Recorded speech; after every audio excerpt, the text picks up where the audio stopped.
daughter just made me some homemade tacos, and they are fabulous. Fabulous, fabulous, fabulous. I love these homemade tacos. I'm just dropping a line and let you know. Sometimes it's good when someone cooks something for you, right? In our homemade tacos, you have beef, rice, and all kinds of cheeses in there. Oh my goodness, my daughter loved me. The second will tell you have it easy, and thank you for coming to my channel. And when someone fix something for you, share it, y'all. Share it. Let people know that you have something to share.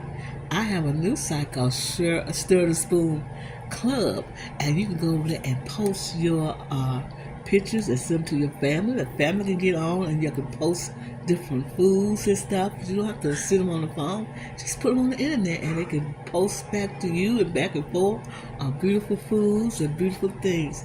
It's essential to tell you happy eating, and thank you for coming to my channel. And don't forget to go and join Stir the Spoon Club so you can post your pictures of your food that you made, or go to the restaurant and do things that you like. Post it on stirthespoon.club.com. This is Sandra saying happy eating, and thank you for coming to my channel.